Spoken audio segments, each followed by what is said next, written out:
Subscribe कीजिए channel को, bell का आइकन प्रेस कीजिए। इस तरह से तमाम नई आने वाली कुकिंग वीडियोस आप तक सबसे पहले पहुंचेंगी। अस्सलाम वालेकुम। उम्मीद है आप सब खैरियत से ठीक ठाक होंगे। यहाँ पे आज जो मैं रेसिपी दे रही हूँ वो कीमा कचनार की है। ये कचनार आपके सामने है। तकरीबन मैंने ये पाकिस्तान से लिए थे और ला के फ्रीज़ कर दिए थे, क्योंकि मुझे पाकिस्तान से लाना था, फ्रीज़ करके ही लाना था। ठीक है, तो फ्रीज़ड हैं इसलिए थोड़ा सा इसका जो आपको डार्क कलर नज़र आ रहा है, क्योंकि फ्रीज़ थे वो डीफ्रॉस्ट हुए हैं तो वो इस तरह से हो गए हैं। तो फ्रेश होते हैं, वो बिल्कुल ग्रीन होते हैं। और ये तकरीबन मैंने 3 पाव के करीब थे और ये 1.5 पाव रह गए हैं, यानी कि 350 ग्राम्स अब ये रह गए हैं। मैंने 750 ग्राम्स ख़रीदे थे। सफाई और सुथराई के बाद ये इस तरह से निकले हैं। तो अब मैं इसकी रेसिपी आपको देती हूँ। ज़्यादा बात नहीं करूँगी, सिर्फ इतना सा मैसेज दूँगी कि सब्सक्राइब अगर अभी तक चैनल को नहीं किया तो प्लीज़ सब्सक्राइब कीजिएगा, वीडियो को लाइक दीजिएगा, यानी कि थम्स अप पे प्रेस कीजिएगा, और बेल का आइकन दबाना बिल्कुल ना भूलिएगा। इससे आपको मेरी हर नई आने वाली वीडियो फ़ौरन मिलेगी, यानी कि सबसे पहले मिलेगी। ठीक है, तो दूसरा चैनल पे बहुत सारी रेसिपीज़ मज़ीद भी हैं, कीमे के हवाले से, गोश्त के हवाले से, चिकन की, वेजिटेबल्स की, दालों की, हर तरह की मैंने जो हैं, जो मैं ला सकती हूँ आपके लिए, वो रेसिपीज़ मौजूद हैं। उनको ज़रूर चेक करें। और अब मैं इसकी रेसिपी की तरफ आती हूँ। यहाँ पे कीमा मैंने लिया है 500 ग्राम, यानी कि आधा किलो, हाफ़ के जी। ठीक है, मिन्स है। इसको मैंने एक बॉयल दिया था, क्योंकि ये मेरा कुवैती गोश्त, इधर से मैंने कुवैती गोश्त लिया था, और कुवैती, ऑस्ट्रेलियन या कहीं भी बाहर का आप लेते हैं, उसमें चर्बी की वजह से स्मेल होती है। मैंने एक बॉयल दिया था इतना ही पानी डाल के, और उसको ड्रेन कर लिया है। उसके बाद अब दोबारा से मैंने तकरीबन 2 से 2.5 गिलास पानी डाला है कीमे में, और इस तरह से बॉयल होने के लिए रखा है। अब मैं इसमें जो इंग्रेडिएंट डाल रही हूँ वो मैं आपको बता देती हूँ। हल्दी यानी कि टर्मरिक है 1/4 टीस्पून, यानी 1/4 चाय का चम्मच। रेड चिली पाउडर यानी कि सुर्ख मिर्च पाउडर, ये तकरीबन 1 टीस्पून, और to the taste red crushed red chilli है, यानी कुटी हुई लाल मिर्च, ये तकरीबन आधा चाय का चम्मच, हाफ़ टी स्पून है। साल्ट है 1 टीस्पून, और टू दी टेस्ट, यानी कि नमक 1 चाय का चम्मच या हस्बे जायका, ये मैंने ऐड कर दिया इसमें। ठीक है, साथ एक एक खाने का चम्मच भर के मैंने लहसुन अदरक का paste, ginger garlic paste 1 table spoon each, ठीक है, ये मैंने ऐड कर दिया इसमें। और इसके साथ जो है 2 मीडियम साइज़ की मैंने प्याज़ें ली हैं, बहुत बड़ी नहीं हैं, और उसको रफली मैंने गोल काट लिया है। इसी तरह टमाटर लिए हैं, ये भी रफली मैंने गोल काट लिए हैं। और साथ 2-3 जवे मैंने ऊपर मोटे मोटे लहसन के डाल दिए हैं। आपने डालने नहीं तो कोई ज़बरदस्ती इसमें डालने की ये ज़रूरत नहीं है, क्योंकि मैंने पिसा हुआ लहसन डाल दिया है।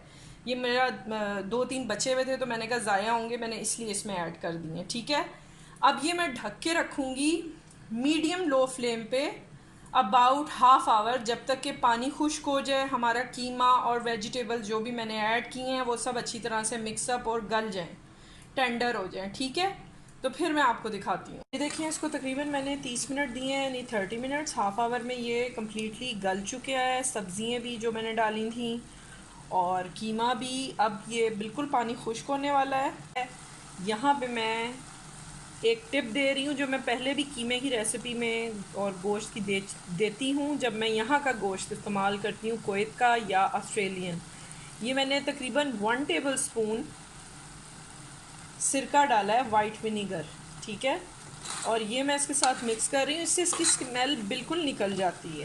ठीक है, अगर कोई थोड़ा बहुत स्मेल होती भी है, बॉईल किया हमने, पानी फेंका, उसके बाद इस तरह से जब स्टेज आती है, तो मैं इतना 1 खाने का चम्मच सिरका ऐड करती हूँ, वाइट विनेगर 1 टेबल स्पून। उससे ये होता है कि इसकी कोई स्मेल होगी तो बिल्कुल निकल जाएगी। ठीक है, ये हो चुका है। अब ये बिल्कुल भुनने की तरफ आ रहा है, तो मैं ऑयल ऐड कर रही हूँ हाफ़ कप। ठीक है, अगर आपको लगे कि 1 कप ठीक है तो आप 1 कप भी डाल सकते हैं। मुझे इस वक्त हाफ़ कप मुझे बिल्कुल मुनासिब लग रहा है, तो मैं उतना ऐड कर रही हूँ। आप कम ज़्यादा थोड़ा सा ऑयल को अपने हिसाब से कर सकते हैं। और भूनते हुए ही मैं यहाँ पे ऐड करूँगी, फ्लेम लो करनी है, दही ऐड कर रही हूँ, अच्छी तरह से फेंटा हुआ भी आप शामिल कर सकते हैं, ऐसे भी डाल सकते हैं, कोई फ़र्क नहीं पड़ता।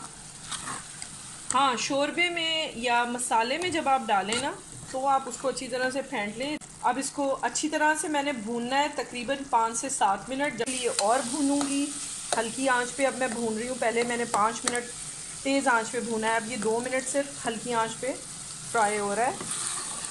ठीक है, तो पाकिस्तानी गोश्त हो या इंडियन, तो आपको ऐसा इशू नहीं फेस करना पड़ेगा। तो अब मैं आफ्टर अ मिनट आपको दिखाती हूँ। कम्प्लीटली फ्राई हो चुका है अच्छी तरह से। अब मैं आपको दिखाऊं कि मैं यहाँ पे कचनार डाल रही हूँ। ठीक है, कचनार मैंने ऐड किए हैं और इसको अबाउट 5 मिनट्स मैं मीडियम लो हीट पे फ्राई करूँगी। ठीक है, और फिर मैं आपको दिखाती हूँ। अच्छा, ये अच्छी तरह से भुन रहा है। यहाँ पे मैं एक और आपको छोटी सी टिप दे दूँ कि अगर आपको लगे कि बहुत ड्राई हो रहा है, जैसे कि यहाँ पे नीचे लगने लगा था, तो मैंने 2 टेबल स्पून, बिल्कुल थोड़ा सा पानी आपने छींटा इसको लगाना है पानी का। ठीक है, तो इस तरह से अब ये अगेन सही से फ्राई होना शुरू हो गया है।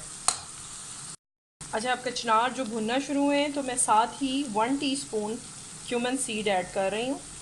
ठीक है, और अब इसमें मैं तकरीबन 4 to 5 टेबल स्पून, ठीक है, ये मैंने पानी ऐड किया है, बिल्कुल थोड़ा सा। ठीक है, ये बिल्कुल थोड़ा सा पानी मैंने ऐड किया है ताकि बिल्कुल नीचे लगे ना। लो मीडियम हीट पे 10 मिनट्स मैंने कुक करना है।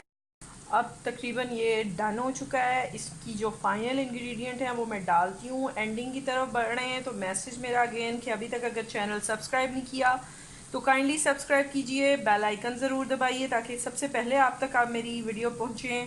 और बहुत सारी रेसिपीज़ आपको ऑलरेडी मिलेंगी और आगे भी बहुत सारी रेसिपीज़ आती रहेंगी। ये इसकी फ़ाइनल इंग्रेडिएंट हैं हरी मिर्चें, थोड़ी सी अदरक और थोड़ा सा गरम मसाला अबाउट ½ टीस्पून, और एज़ रिक्वायर्ड जितना आप डालना चाहें इसमें पसंद करते हैं। ठीक है, इसको अच्छी तरह से डाल के मैं मिक्स करती हूँ। अबाउट 2 मिनट्स लास्ट इसको दम देना है हमने, और फिर मैं डिश आउट करके आपके साथ शेयर करती हूँ।